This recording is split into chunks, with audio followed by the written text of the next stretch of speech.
사랑하는 성도 여러분, 8월 3일 월요일 아침입니다. 오늘 우리에게 주신 하나님의 말씀은 로마서 6장 1절에서 11절까지의 말씀입니다. 제가 봉독하겠습니다.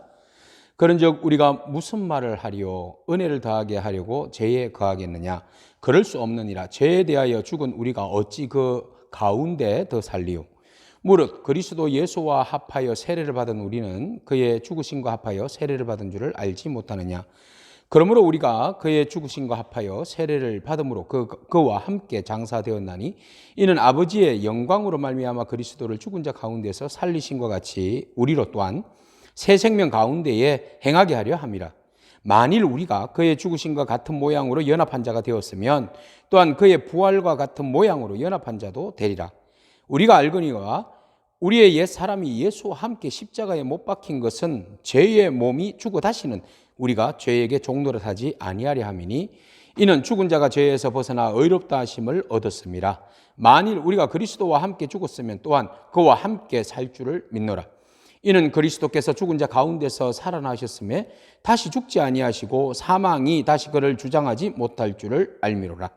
그가 죽으심은 죄에 대하여 단번에 죽으시며 그가 살아계심은 하나님께 대하여 살아계심이니 이와 같이 너희도 너희 죄 자신을 죄에 대하여는 죽은 자요 그리스도 예수 안에서 하나님께 대하여는 살아있는 자로 여길지어다. 아멘.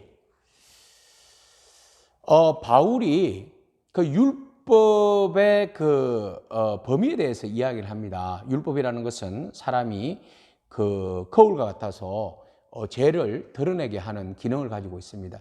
그래서 이 율법을 보면 볼수록 우리가 의로워질 수 없고 나는 죄인이구나, 큰일 났네, 나는 죽을 수밖에 없는 죄인이다.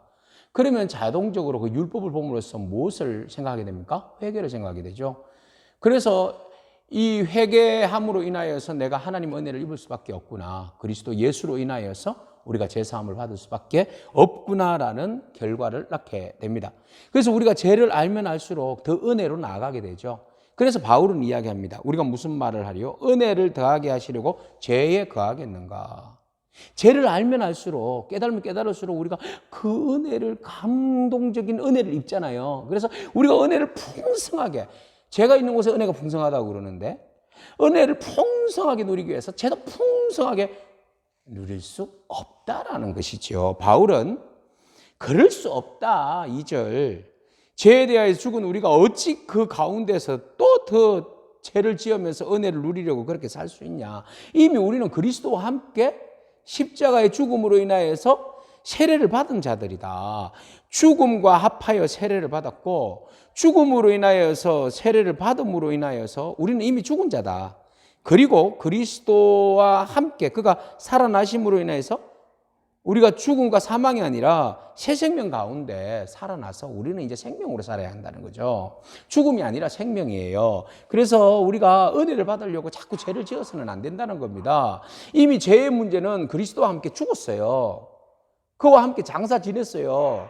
근데 이제는 우리가 그리스도와 함께 다시 살아났어요. 이미 우리는 우리 독립적인 주체가 아니라 연합한 주체예요. 그리스도와 우리는 연합되어 있어요. 그래서 죄에 대해서는 같이 연합하여 주님과 함께 죽었어요. 이제 하나님이 살려주심으로 인해서 그리스도와 함께 다시 살아났어요. 그러면 우리는 죄가 아니라 사망이 아니라 생명이죠. 생명으로 살아야 한다는 겁니다. 우리는 주님의 부활의 연합체로 살아난 거예요.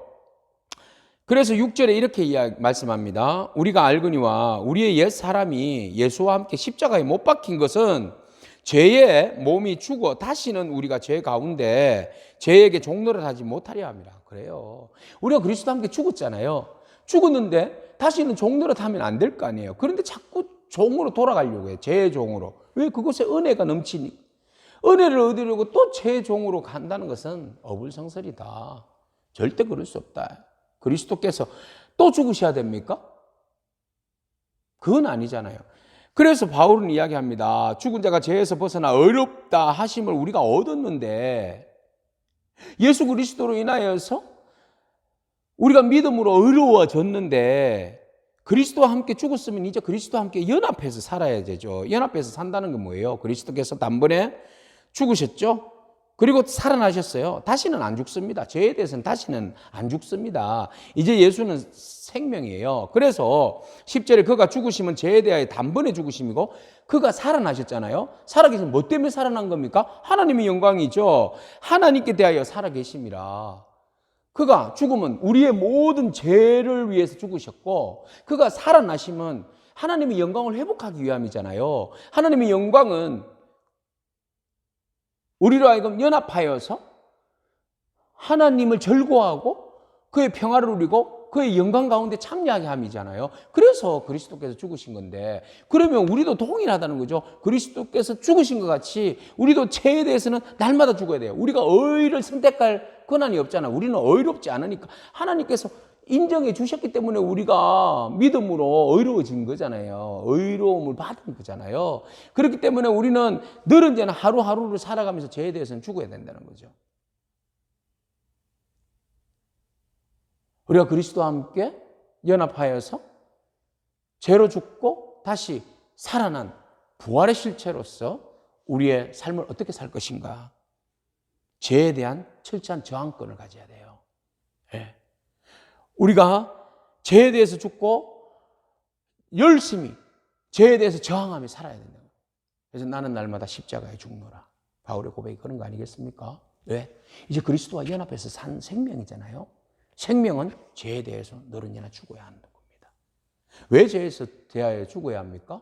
우리가 생명이고 그 다음 우리의 삶은 죽은 것으로 끝나지 않았잖아요. 다시 살아났어요. 왜 살려주셨어요? 그것은 바로 11절이에요. 이와 같이 너희도 너희 자신을 죄에 대하여서 죽은 자요 그리스도 예수 안에서 하나님께 대하여는 살아있는 자로 여길지어다 그랬잖아요. 그러니까 죄에 대해서는 이미 예수로 인하여서 죽었고 그 다음에 예수 그리스도 안에서 우리가 살아났잖아요. 살아있는 이유가 뭐예요? 하나님에 대하여 살아있는 자로 여길지어다. 이 말은 뭐죠? 바로 하나님을 위하여 살아라는 겁니다. 주의 영광을 위하여 살아라는 거죠. 부활의 생명체로 살아라는 겁니다.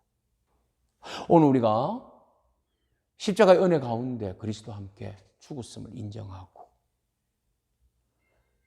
하나님 은혜로 인해서 살아났음을 생명을 얻었음을 감사하며 오늘 부활의 능력으로 살기를 축복합니다.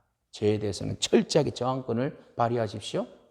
그리고 죄에 대해서는 언제나 죽기를 축복합니다. 뿐만 아니라 하나님의 영광을 위해서 오늘도 생명으로 살아나는 은혜가 있기를 축복합니다. 기도하겠습니다. 하나님 감사합니다.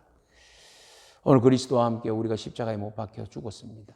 하나님 그 놀라운 은혜를 더하기 위해서 우리가 또 다시 죄를 지을 수는 없잖아요. 하나님 우리가 죄에 대해서는 철저히 저항권을 발휘하여서 죄를 미워하고 싫어하고 죄와 멀어지는 은혜가 있게 하시고 오직 우리가 생명을 얻었으니 생명에는 더 가까이 하나님의 영광을 위하여서 하루하루를 믿음으로 살아가는 저희 되게 하옵소서. 예수님의 이름으로 기도합니다. 아멘. 오늘도 믿음으로 승리하기를 축복합니다. 아멘.